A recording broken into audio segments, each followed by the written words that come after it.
ನಿಮ್ಮ ವೈಯಕ್ತಿಕ ಸಂಭಾಷಣೆ ಇದ್ರೆ ಆಚೆ ಹೋಗಿ ನೀವು. ಇಲ್ಲಿ ನಾನು ಅರ್ಥ ಹೇಳ್ತಿದ್ದೆ, ಹೂ ಹಾಕ್ಬೇಕು ನೀವು. ಲೋಕೇಶ್ ಹೂ ಹಾಕಿ ಅಡಿಯಲ್ಲಂತ ಕಾಣೋದಿಲ್ಲ.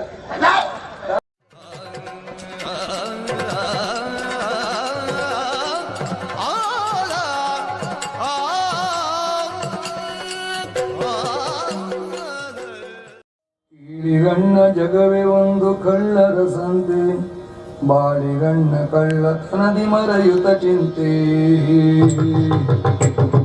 ಕೇಳಿಗಣ್ಣ ಜಗವೇ ಒಂದು ಕಳ್ಳರ ಸಂತೆ, ಕೇಳಿಗಣ್ಣ ಜಗವೇ ಒಂದು ಕಳ್ಳರ ಸಂತೆ, ಬಾಳಿಗಣ್ಣ ಕಳ್ಳತನದಿ ಮರೆಯುತ್ತ ಚಿಂತೆ, ಬಾಳಿಗಣ್ಣ ಕಳ್ಳತನದಿ ಮರೆಯುತ್ತ ಚಿಂತೆ.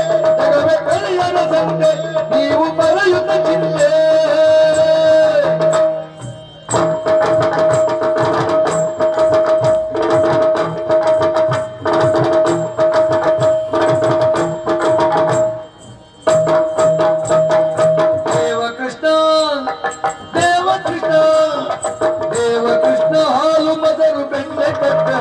ಮೊಸರು ಬೆಣ್ಣೆ ಕಟ್ಟನು, ಭಾವಪಾತ ಭದ್ರೆಯನ್ನೇ ಕತ್ತು ಸಾಧನು, ಭಾವಪಾತ ಭದ್ರೆಯನ್ನೇ ಕತ್ತು ಸಾಧನು.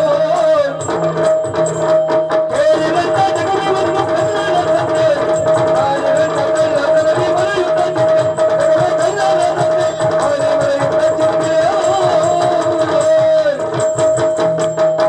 ಜಗವೇ ಕಳ್ಳರ ಸಂತೆ.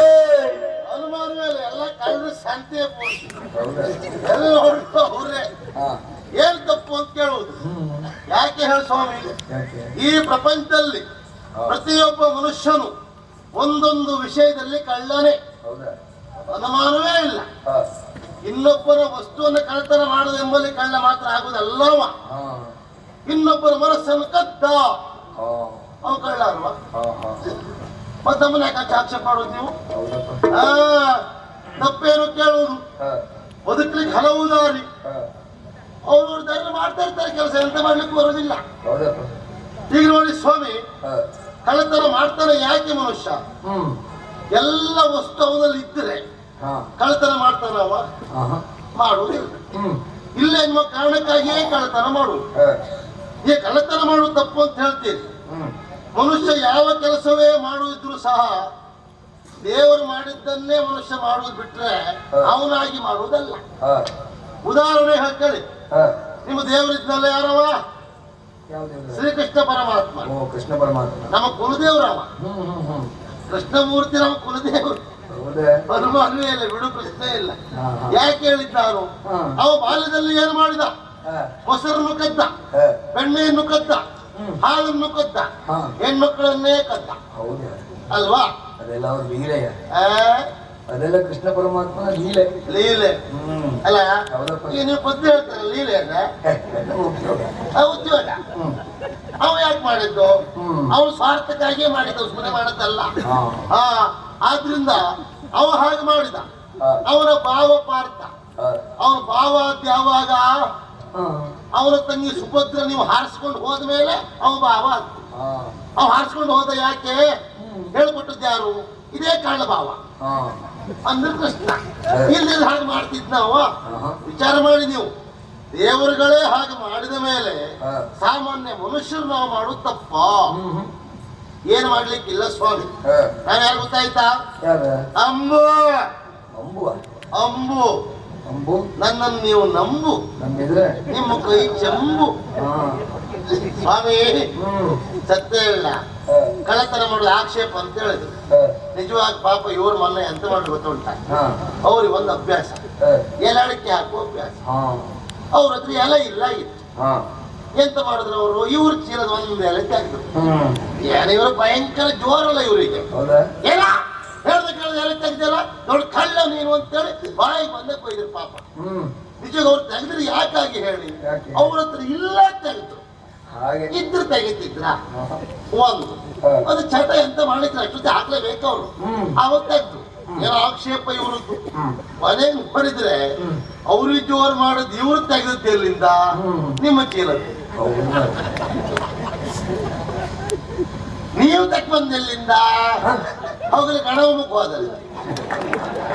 ನೀವು ಹಣ ಕೊಟ್ಟು ಹಣ ಬಂದದ್ದಲ್ಲ, ನೀವೇನು ಸಂಭವಿಸಲ್ಲ. ನೀವು ಎಲ್ಲ ಒಳ್ಳೆಪಟ್ಟಿ ಇದ್ದದ್ದನ್ನ ಮೂರು ಅವ್ರಿಗೆ ಕೊಟ್ಟ ಕಾರ್ಯಕ್ರಮ ಮಾಡಿದವ್ರು ಉಳಿದ ಪೂರ್ತಿ ತುಮಕ ಬಂದಲ್ವ ನೀವು?